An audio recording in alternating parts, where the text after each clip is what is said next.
Probably you'll give them. Is it streaming? Yes.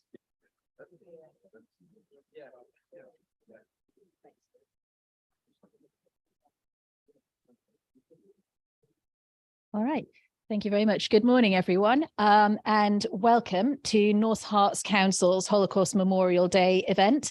We're really pleased that you're able to join us and learn together about Holocaust Memorial Day. Your attendance, whether you're here in the council chamber with us or joining us via YouTube in real time or later on in the day, is part of a national picture of Holocaust Memorial Day events with thousands of activities taking place across the UK, supported by the Holocaust Memorial Day Trust. We know that everyone who attends Holocaust Memorial Day events learns much, much more, empathizes more deeply, and goes on to take actions which will help us all build a better future. Now, this ceremony is going to last for around about 1 hour and will feature reflections on this year's theme, Ordinary People. We will also hear from the winner of our poetry competition, and we really do hope that you will find the event moving, informative and engaging, and that it will inspire you to take action for a safer future. In terms of housekeeping, this event is taking place live, and we have speakers presenting to you in person from the council chamber and also joining us online via Zoom. And we'd really appreciate it if everyone could please put your phones on silent and give the event your absolute full attention. Holocaust Memorial Day is an international event. It takes place on the 27th of January every year, and we remember the 6 million Jews who were murdered during the Holocaust, alongside the millions of other people killed under the Nazi persecution of other groups and in more recent genocides in Cambodia, Rwanda, Bosnia, and Darfur. The Holocaust threatened the fabric of civilization, and genocide must still be resisted every single day. Our world often feels fragile and vulnerable, and we cannot be complacent. Even in the UK, prejudice and the language of hatred must be challenged by us all. We meet today at a time when we see division at home and abroad, with many of us experiencing uncertainty and worry for our families and communities. There are increasing levels of denial, division, and misinformation in today's world, which mean that we must remain vigilant against hatred and identity-based hostility. Yet we know tens of thousands of people are coming together to mark Holocaust Memorial Day, to help those in need and to build a better future. Communities are standing in solidarity and experiencing togetherness, even while we are apart. The theme for Holocaust Memorial Day this year, as I've said, is Ordinary People.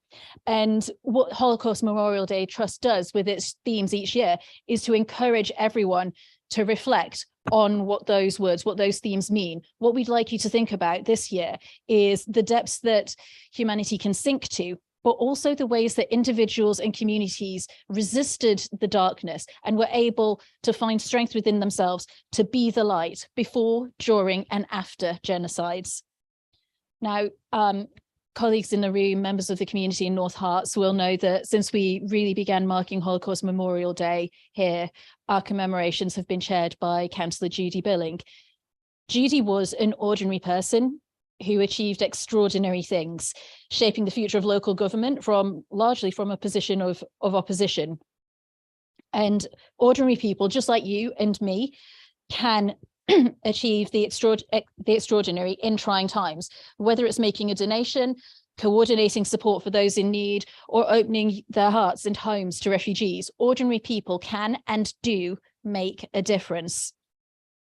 Ordinary people also face tough choices. And I think for me, being a little bit of a theatre nerd, one of the most powerful examples is towards the end of Act 1 in the musical Cabaret. Friends have gathered for a party. Fräulein Schneider, Herr Schultz, who's a Jewish businessman and has fallen in love with her, and Ernst Ludwig. When Ernst removes his coat to reveal a Nazi armband, we know the difficult choices that these ordinary people must make. And there's always a collective intake of breath at that particular point. In tough times, we can strive to be the light in the darkness, an affirmation and a call to action for everybody who marks Holocaust Memorial Day. We can all stand in solidarity, and we can all choose to take action and make a difference. Now, I think that's quite enough from me welcoming you and lecturing you from this spot. So I will move on to the real introduction to today's ceremony, which will come once again from the brilliant Rabbi Alan Garber. So I'll pass over to you, Alan. Thank you. Thank you very much, Councillor Elizabeth Dennis Harburg, for your very warm introduction. I don't know if I've been called brilliant before, but I really welcome that, and I welcome the everybody joining us together for what will be a very powerful and moving experience together. I'm already sensing that we have a sense of community, even though I'm speaking via Zoom. I wish I could be there with you in person. Maybe, please God, in the future we'll be able to do so. But this sense, as the councillor mentioned, of coming together really builds hope for the future as we reflect on dark times in our history. So Holocaust Memorial Day is about taking a time together to reflect and learn from the darkest parts of our collective history. And as already mentioned, the theme for this year is ordinary people. So in the Holocaust of the Second World War saw the annihilation over 1/3 of the world's Jewish population, that's 6 million people. And since then, we have witnessed subsequent genocides of other peoples in Cambodia, Rwanda, Bosnia, and Darfur. Now, ordinary people like you and me were victims, and ordinary people like you and me were unfortunately perpetrators. Ordinary people like you and me were bystanders. And ordinary people like you and me risked their lives to save others. Now, in truth, there is no human being which is ordinary. Each one of us is a world of amazing possibilities. When we look at the Bible, it compares the children of Israel, the Jewish people, to the stars of the heaven. One Hasidic master and teacher, the Bel Sandhu, asks, what does it mean for a human being to be compared to a star? He says that a star, from our perspective, looks tiny, but in reality, a star is huge. Although the Bible makes this comparison to the Jewish people, it is true of every human being. Every human being is a star of unbelievable potential and possibility. The Talmud, the oral tradition of the Jewish people, states that one who saves a life has saved the whole world, as we are each created in the divine image. Ladies and gentlemen, I want you to imagine if each one of us could truly internalize this idea and live our lives seeking to see the good and the unlimited potential in each ordinary human being that we meet. Today, we have the opportunity to start to feel and really live this message. Today, we have a range of speakers and presenters from different backgrounds, faiths, and no faiths. We come together today in thought, prayer, and unity to reflect and learn about our past and to build a positive present and future. As mentioned by the councillor, today we fondly remember the ordinary person, Councillor Judy Billing, of blessed memory, a leader and a community activist in Letchworth Garden City community and beyond, and very much a driving force behind the Holocaust Memorial Day services. Judy is much missed, and we wish blessings and good wishes to all her family and all who knew her. I pass you on now. Thank you very much.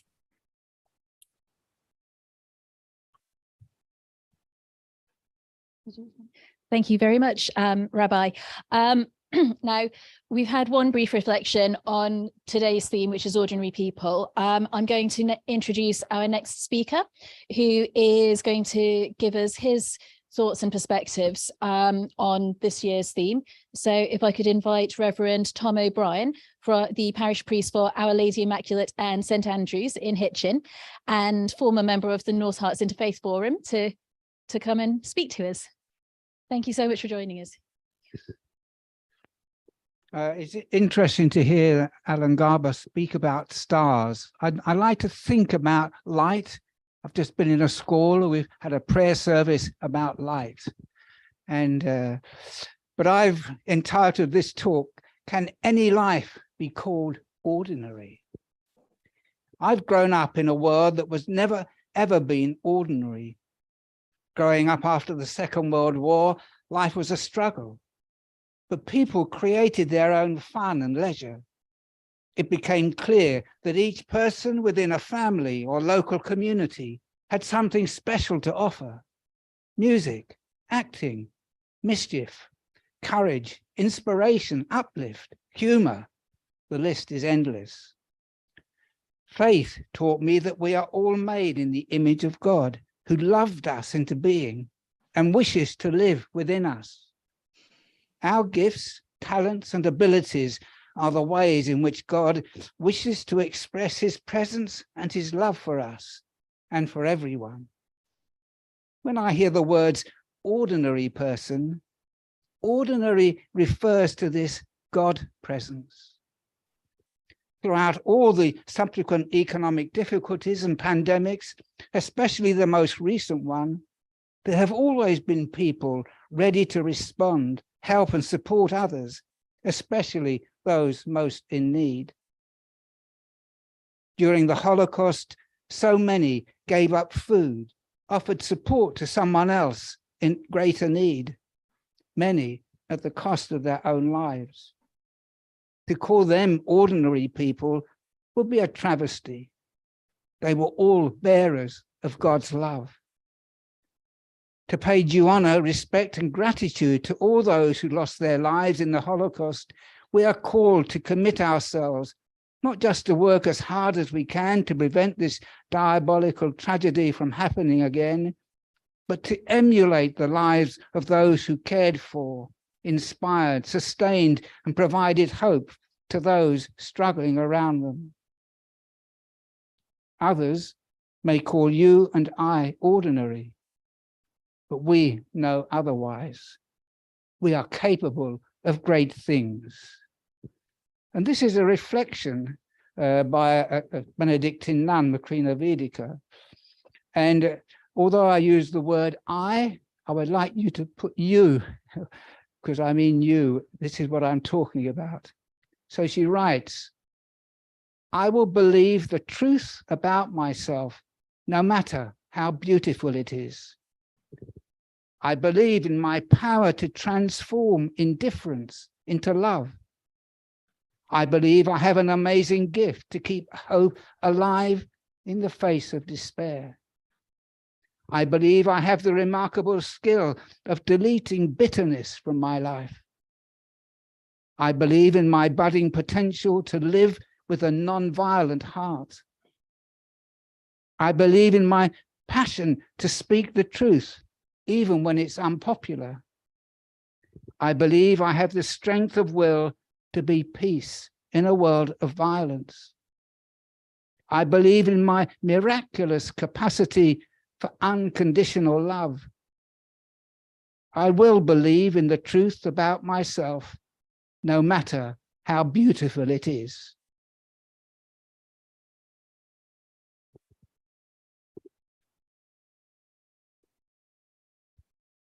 Thank you very much for the very moving reading, Tom. It was brilliant. Okay, ladies and gentlemen, our next speaker is Bel Sandhu, who represents the Sikh community.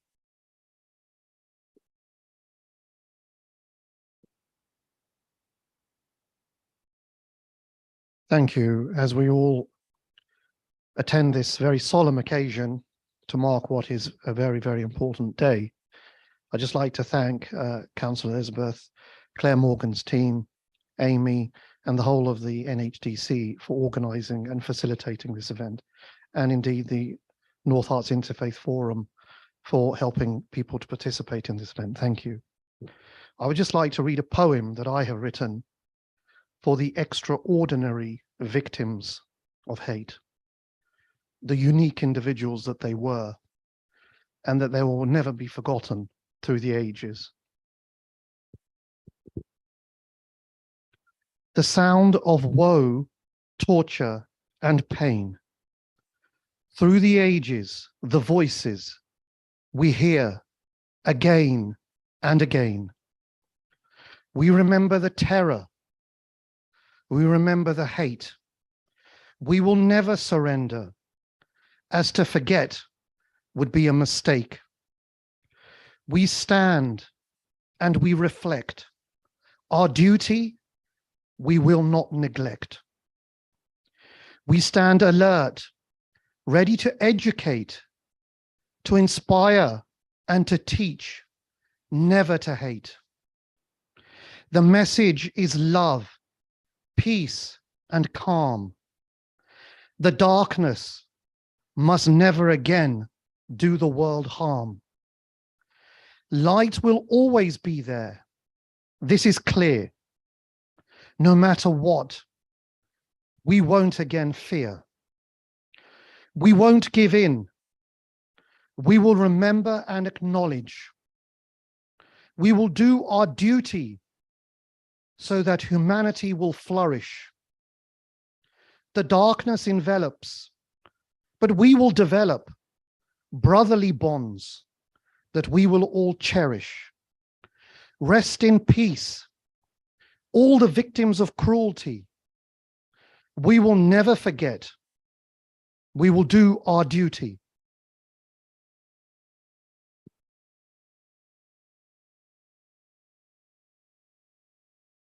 Thank you very much. That was very moving.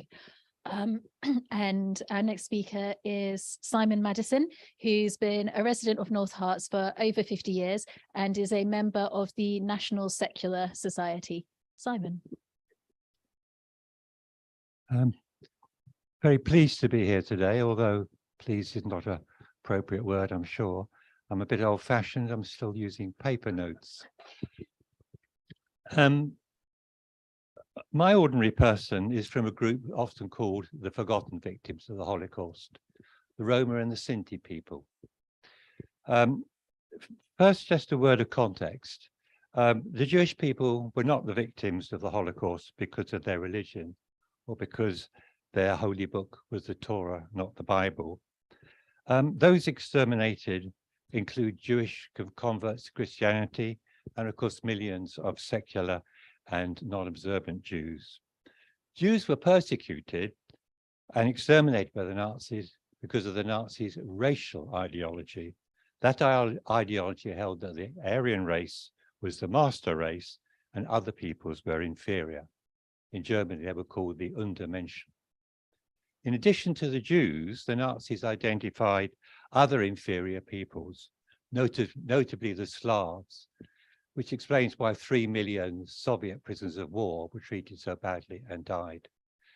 The other people, and the people that I wish to talk about today, the Roman and the Sinti, were seen as racially inferior, a gypsy nuisance, deemed to be to have inbred criminal habits, and as such should be exterminated.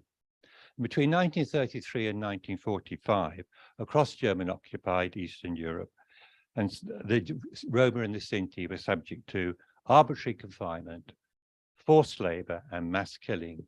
And it's estimated that as many as 500,000 men, women, and children were murdered. So I wish to talk about one ordinary person, a lady called Rita Prigmore. She and her sister, her twin sister, Rolanda, were born into a Sinti family on March the 3rd, 1943, in Würzburg, a town in northern Bavaria in Germany. A year earlier, the Nazi regime had passed what they called a racial law applying to gypsies, forcing them to undergo compulsory sterilization. Those who refused to comply were deported to Auschwitz. In an interview, Rita recounted, in 1942, just before her appointment for sterilization by the Nazis, my mother became pregnant with me and my sister. The abortion was cancelled when the Nazis realized she was carrying twins.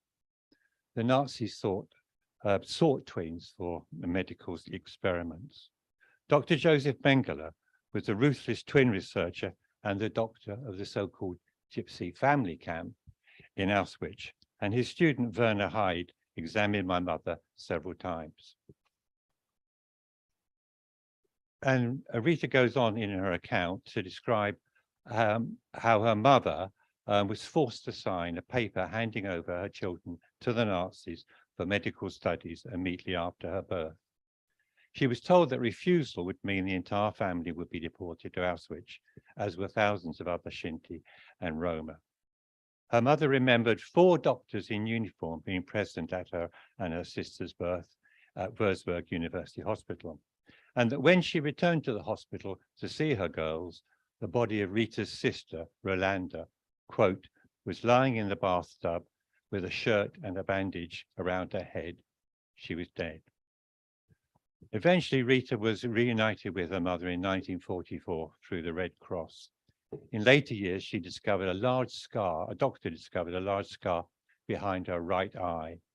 Lifelong poor health, including migraines, fainting spells, and weak eyesight, leaves her in no doubt that she was the subject of experiments by SS doctors. But of course, she was too young to remember them. Rita has committed herself to collecting evidence proving that she and her family were the victims of the Nazi regime. And in 2007, she had a memorial erected and dedicated to Rolanda. Now, 80 years old, Rita travels across Germany and the world, visiting schools and sharing her story. Rita says, "What is important to me is to reach out to young people and show what really happened. I see it as my duty not to remain silent, but to tell my story so that a new generation of young people grows up to have respect for every human being and know that any kind of prejudice can end up in a catastrophe like Auschwitz."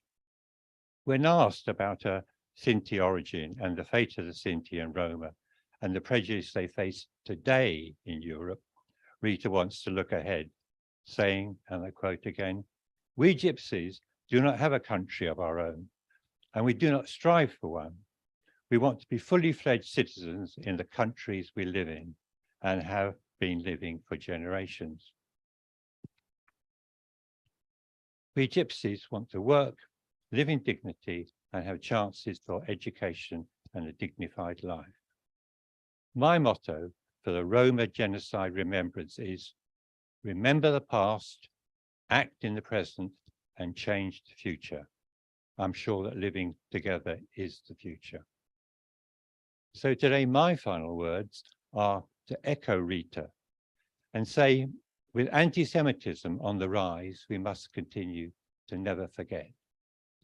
We should support organizations like Hope Not Hate, who combat and expose the new fascists in Britain today. And we must challenge racial slurs and hatred wherever it is found and to whomever it is directed. Thank you.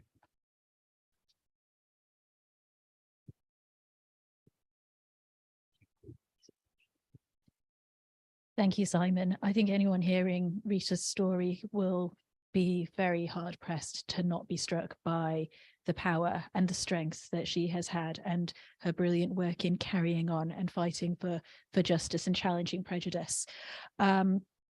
Now, today we remember those who also died in genocides after the Holocaust, in genocides in Cambodia, Rwanda, Bosnia, and Darfur. We're going to show a short film now, which gives an account of Jeddah Zakaria, who's a survivor of the genocide in Darfur. And following this, we will pause for a minute's silence in remembrance of all those who have been victims of genocide. Thank you very much.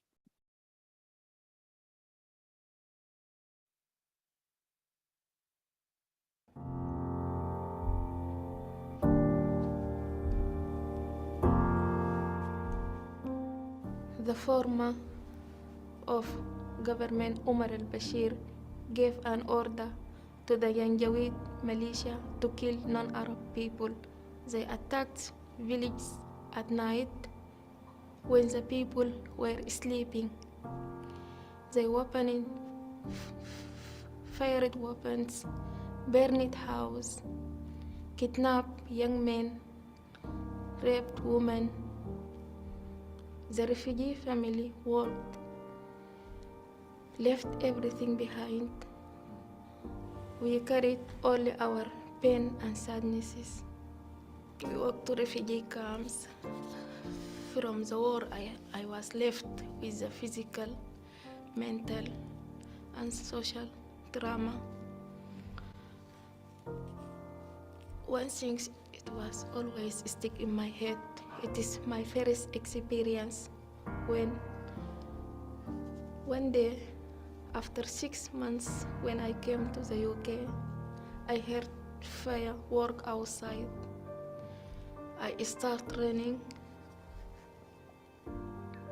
I don't know where I was running, but likely my husband was there. He held into me and he said, "You are safe, you are safe."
Thank you very much. And I think those words at the end there, "you are safe," are words that we can take for granted so much in our ordinary everyday lives.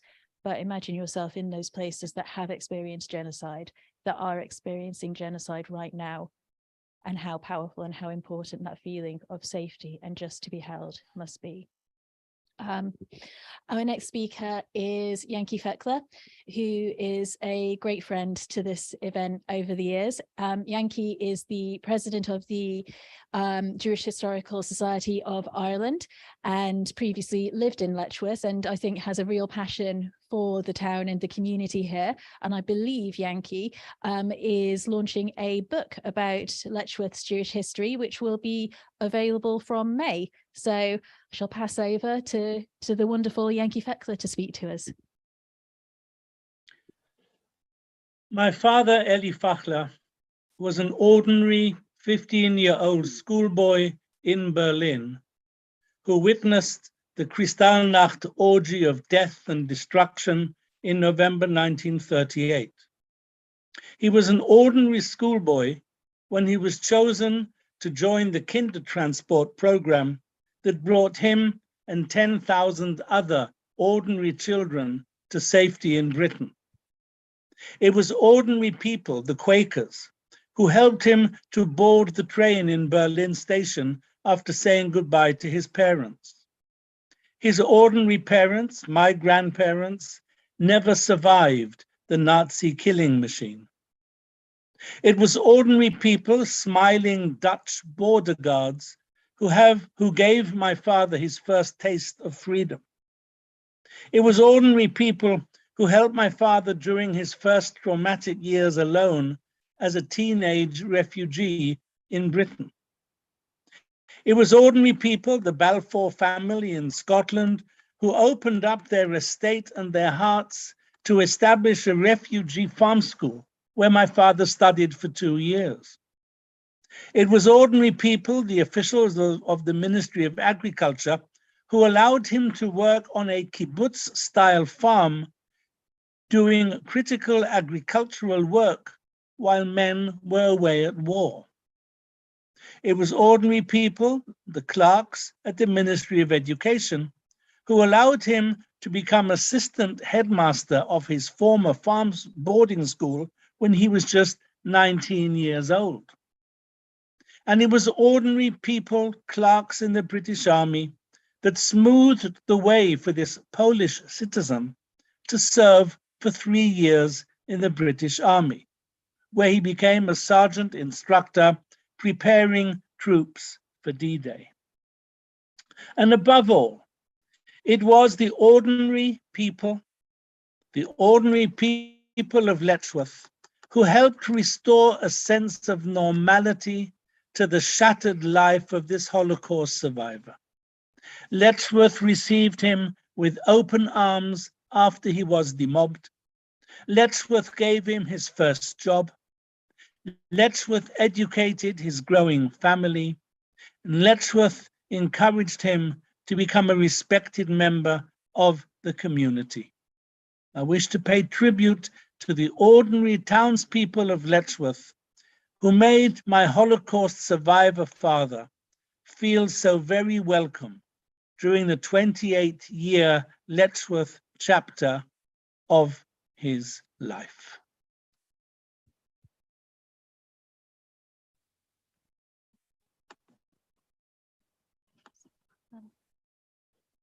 Thank you. Thank you very much, Yankee. It's brilliant as always. And I'm sure Letchworth was incredibly grateful to have both you and your father. And we look forward to reading the book once it's released. Right, I have very cleverly left my notes on the desk, but I believe I will be introducing next Carol Ross Ennie, who, the reason I want to read this is because it's quite a long and important introduction. Carol Ross Ennie grew up in Letchworth in our wonderful Jewish community here, and has continued to make regular visits to the town until 2006. Carol's parents lived and worked in Letchworth from 1954 and remained here for the rest of their lives. They were very, very much involved in the local Jewish community here and across the wider community spectrum in North Harts. So, Carol, sorry for garbling the introduction a little bit, but I will hand over to you to present to us. Thank you.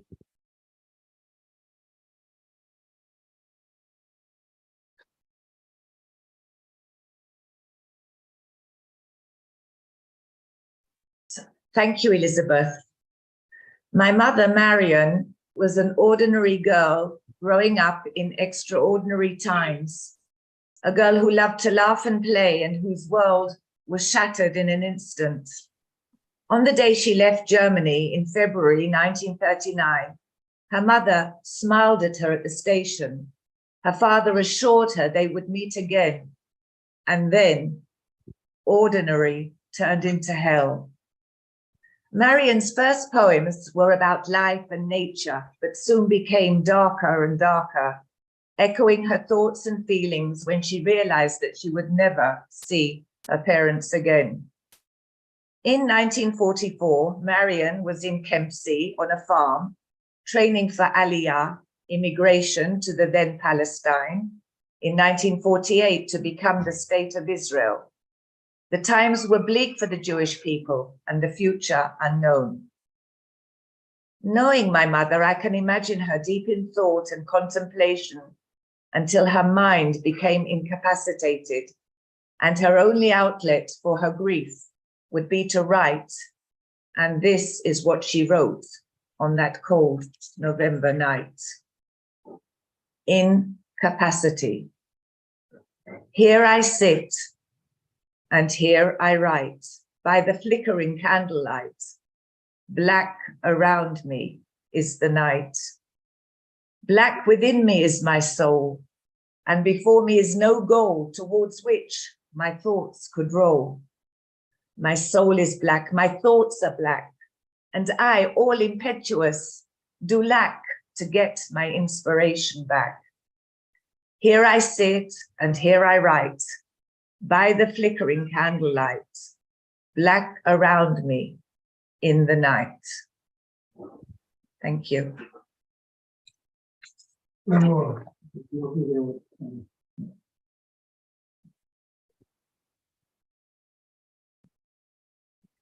Thank you very much, Carol. And I think that that theme of being all alone in the black in the night is something that there are many across Europe currently who are feeling. I remember last year sitting at home very comfortably watching the Winter Olympics, and all of a sudden the Ukrainian ice dance team came out not wearing the usual sequins and glitter, but wearing their Ukraine team training suits. Why? Why were they competing in tracksuits as opposed to the usual sparkle that figure skaters wear? Because Vladimir Putin had just chosen to invade their country. I think it's important. It's impossible to mark Holocaust Memorial Day this year without us reflecting on the very real instability in our world. The Holocaust was the product of war in Europe, and we are now living through another war in Europe, where the language of genocide has once again reared its ugly head. I think after the start of the war, the event that damaged me more watching it play out was the attack which damaged Babin Yar, which is a Holocaust memorial, a museum and an education center. That sent shivers down my spine. It triggered a link back to the 1940s. This monument marks the murder of 33,771 Jewish civilians on the 29th and 30th of September 1941. That's just over 30,000 people eradicated over the course of 2 September days. A truck driver named Hoffer, who witnessed the events, describes it to us.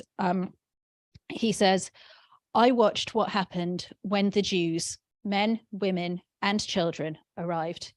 The Ukrainians led them past a number of different places where one after the other, they had to give up their luggage, then their coats, shoes, and overgarments, and also underwear.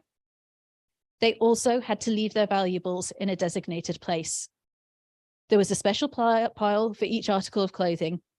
It all happened very quickly, and anyone who hesitated was kicked or pushed by the Ukrainians to keep them moving."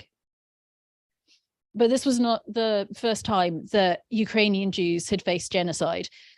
31,071 Jews were killed during the Russian Revolution. We all know about the blood libels and the ensuing civil war. Pogroms continued under the Soviet regime, and the numbers estimated to have been killed by Russians between 1917 and 1921 range from 35,000 to 100,000. Rabbi Moshe Moskovitz, who many of us will have seen on the news during the coverage of the early days of the war, especially around Kharkiv, supported Jews and the wider community alike as the bombs were falling on Kharkiv, and he led a convoy out of that city. Passover 2022 had a very painful new meaning for Ukrainian Jews, marked in bunkers, on the road, or as refugees. I think the scenes of ordinary people killed for no reason other than just being Ukrainian, the heartache of mothers returning back to abandoned towns and villages to find sons who'd been shot at point blank range, women cheerfully making Molotov cocktails, which was a bizarre image of a community engaged in a grim final act of self-defense and defiance. Those are scenes of ordinary people grieving for the loss of their way of life. The blockade of the ports and the impact that had, not just within Ukraine and Eastern Europe, but globally on food supplies, triggers memories of the Holodomor, the terror famine, where the USSR imposed higher grain tariffs on Ukraine. Now, whether this was a conscious act to eliminate the Ukrainian independence movement or a consequence of Soviet agricultural policies, between 7 and 10 million people died as a result. The European Parliament recognized Holodomor as a genocide in 2006. Last October, occupying forces dismantled a Holodomor monument in Mariupol, declaring it to be a symbol of disinformation at a state level. whatever happens, it is our fundamental duty to ensure that the horrors and prejudice of genocide no longer play a part in our politics, whether they are local, whether they are national, and whether they are international. Thank you very much, colleagues, for listening to me. The next item is, thank you very, very much. Hopefully moving us to away from the dark place that I took us to, and taking us forward to something that we can celebrate. I'd like to introduce Zoe Folbig, who is going to announce the winner of our poetry competition this year, which was very, very hotly contested, and we had some excellent entries for. Zoe can't be with us in person today, but has recorded a piece for us earlier this week, which we can play to you now. Thank you very much. Hi, I'm Zoe Folbig, and it's a pleasure for me to announce the winner of the poetry competition, as I'm one of the judges. And it was really difficult to choose a winning poem for the competition, which has been held in memory of my dad, local poet John Gohori, who is a huge supporter of this Holocaust Memorial Day event. The standard was exceptional, and the poetry was vivid and evocative and very moving. And so there are two names we'd like to announce. We'd like to commend Kate Heath for their haiku Child Refugee 1944, which was beautiful and moving in just 3 lines. But the judges agreed that the winning poem was called Ordinary People by M. Ann Alexander, which they're going to read for us today. So congratulations, Anne. It was a powerful poem, and a voucher for Next Page Books in Hitchin will be heading to you. And thanks to everyone for taking part and sending in their entries. It was an absolute privilege to read such beautiful poetry, so thank you.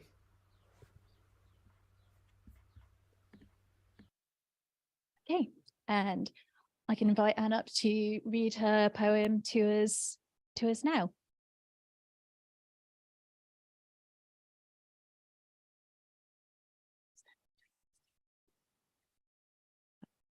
Well, I must thank Zoe for that wonderful introduction.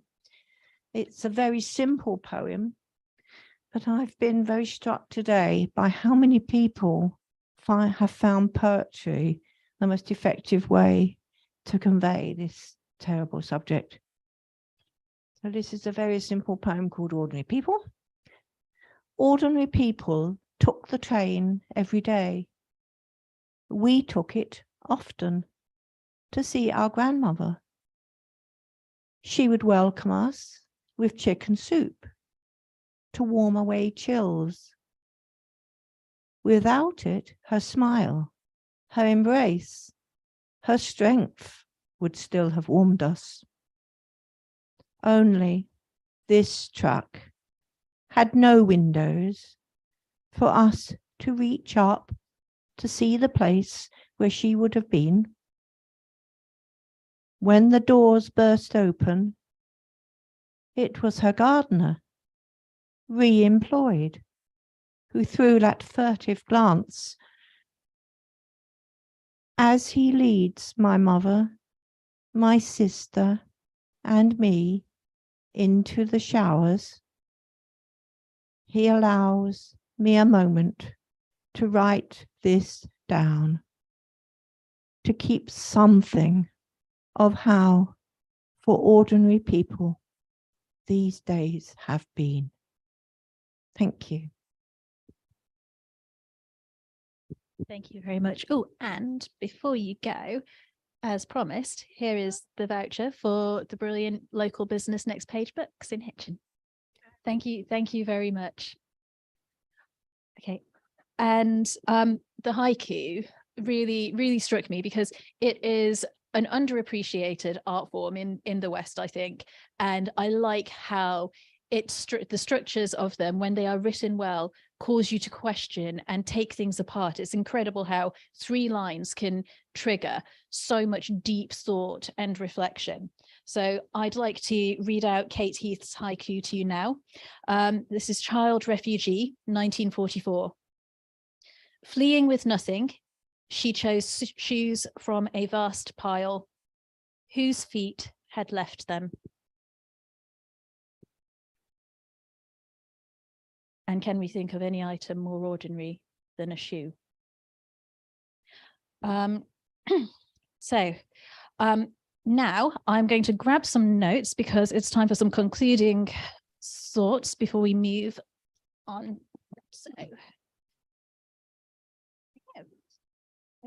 So I think very much all that's left for me to say now to you all is thank you so much to everybody who's joined us today. Thank you so much to everybody who's watched the YouTube in real time and is watching it on record. Particular thanks go to our panel of speakers who've been brilliant in all ways in guiding and helping support our reflections today. So thank you very much, Rabbi Alan Garber, Reverend Tom O'Brien, Bel Sandhu, Simon Madison, Yankee Feckler, and Carol Ross Ennie for helping us to reflect on this year's theme of ordinary people. And also very much thanks to Zoe Folbig for helping judge our poetry competition and announcing our winner. And thank you to the Interfaith Forum, who once again have helped to support this year's event. This event is just one of thousands that will mark Holocaust Memorial Day this year. They're taking place in schools, workplaces, prisons, churches, and many, many more settings. And by attending, every single one of you has helped to contribute to building a future which is free from genocide. Despite the horrors of the Holocaust, we know that genocides have taken place since, and the Holocaust prompted the coining of the legal term genocide, which has come to be used in Cambodia, Rwanda, Bosnia, and Darfur. Closer to home, on our streets, public transport, online, people are still facing attacks simply for who they are. And this is not acceptable. Holocaust Memorial Day presents us with an opportunity where people from all backgrounds can come together and learn from the past to really help us work together to create a better future. It serves as a reminder also that all of us not only have the ability to resist the forces of hatred, we have the responsibility to do so. All of us might be ordinary people, but each and every one of us has the opportunity and the potential to do something extraordinary when the time comes. So I will close by asking us all to be the light in the darkness. We can do extraordinary things, and let's start doing that and shaping a brighter future. I'll hand over to Rabbi Alan Garber, who will end with our closing sentiment today. Thank you. Thank you so much, Councillor Elizabeth, and a big thank you to you for the warm and very inclusive way that you brought us all together, along with the different people from the local council in North Herts, including Amy Flack, who has been emailing myself, and I'm sure many people bringing things together, though, along with the many other people behind the scenes, or the technical people who've really created a sense of community today. And this is something which is the light which is going to take us forwards. I wanted to finish off with by sharing a prayer which is adapted from the writings of the late Chief Rabbi Lord Jonathan Sacks of blessed memory. And in his sentiments and his prayers, I hope it will encapture the feeling of community, the feeling of learning, and the feeling of hope that we have together for the future. And really also just to echo the message that we started off at the beginning, that each one of us is a star. We might look small, but the reality of each human being, each ordinary human being, is that we are huge and massive. And if we can see ourselves like that, and we see the beauty in each and every human being, that is a powerful message for us to take away with us today. So this is the prayer which Rabbi Sacks wrote of blessed memory.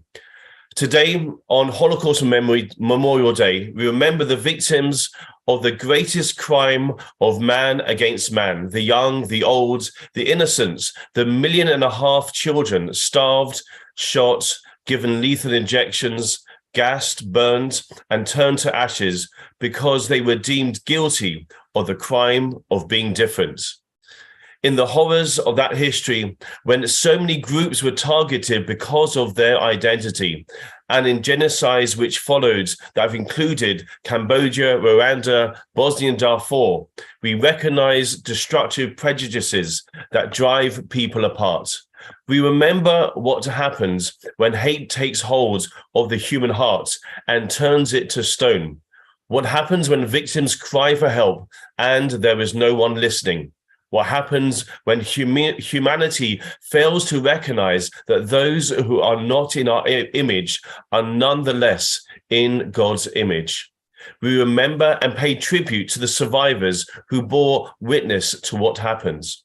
We remember and give thanks for the righteous of the nations who saved lives, often at the risk of their own, teaching us how in the darkest night we can light a candle of hope.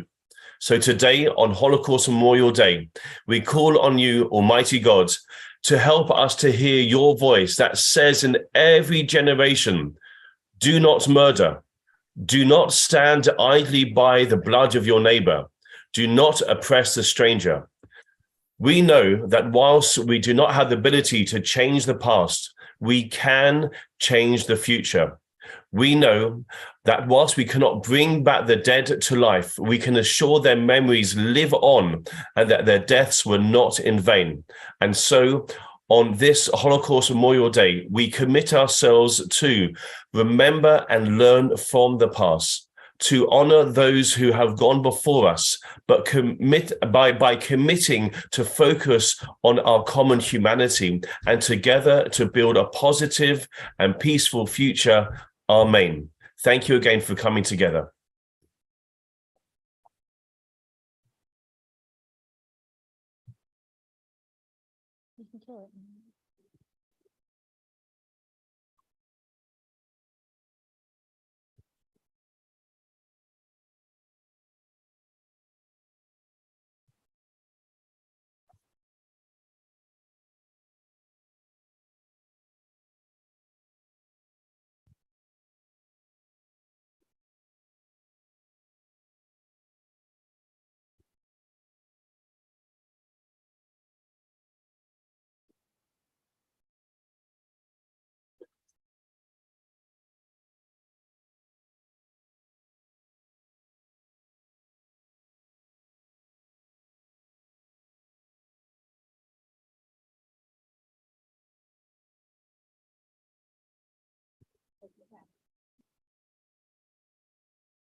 There now, yeah.